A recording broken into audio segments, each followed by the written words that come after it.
Hello, everyone. Thank you for being here. Good afternoon. Bonjour. I have just met with the Lieutenant Governor, and he has accepted my recommendation to dissolve the 40th Legislative Assembly of Ontario. The official documents will be presented to His Honour later this afternoon, at which time the House will be officially dissolved. On June the 12th, the people of the province will have a choice.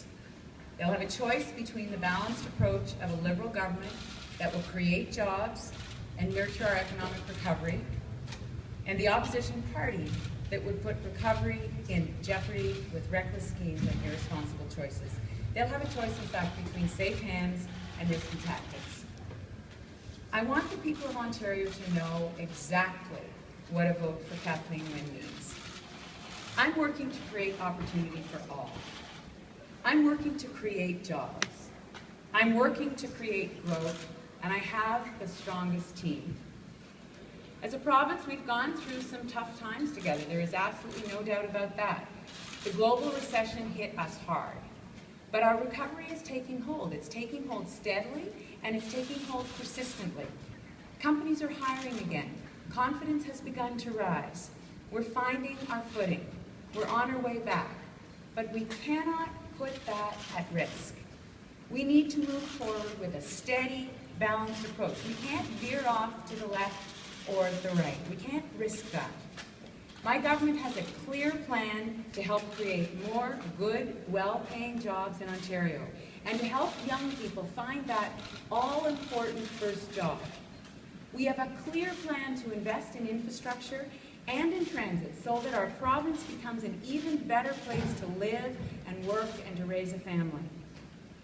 Mon gouvernement a un plan clair pour aider à créer plus de bons emplois bien rémunérés en Ontario et à aider les jeunes à trouver un premier emploi.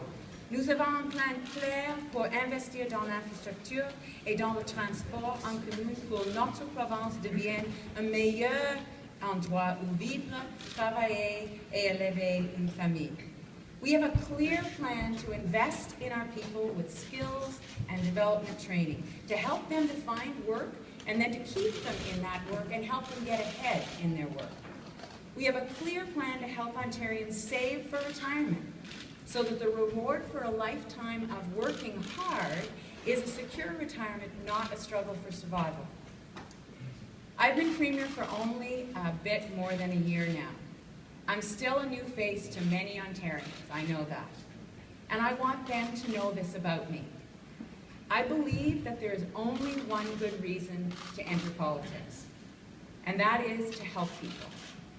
And you do that by making government a force for good in people's lives, a positive force, a progressive force, helping to create jobs, helping our kids get the best education, putting in place the conditions to help people and businesses to thrive.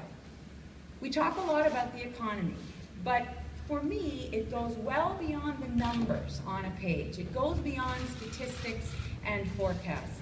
It goes to the very heart of who we are. It's about the well-being of people in Ontario, our families, our friends, and our neighbors. Here's the reality. The decisions that are made by the next government of Ontario will make a huge difference in people's lives. Those decisions will change Ontario. And that change can be for the better, or it can be for the worse. Those decisions that change will matter to the people of Ontario. They'll matter to every individual and to their families. If Ontario's future is entrusted to an NDP government, that will make a difference in people's lives. We'll be burdened with reckless financial decisions and a hostile attitude toward business at a time when Ontario needs growth in jobs and partnerships with business. The NDP doesn't have a coherent plan to do that. They make pie-in-the-sky promises, but they won't say how they'll pay for them. So now is not the time for pipe dreams. If we declare war on Labour, as Tim Hudak would have us do, and the Conservatives would choose to do, that too will make a difference in people's lives. It will roll back the clock, and it will hurt Ontario families.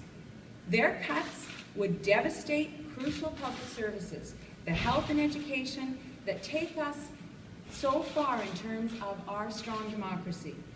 Their cuts would take us along a path towards a low-wage, low-growth economy. That is not where we need to go in Ontario. So now is not the time for that kind of slashing that Tim Hudak is putting forward. L'NPD n'a pas un plan cohérent.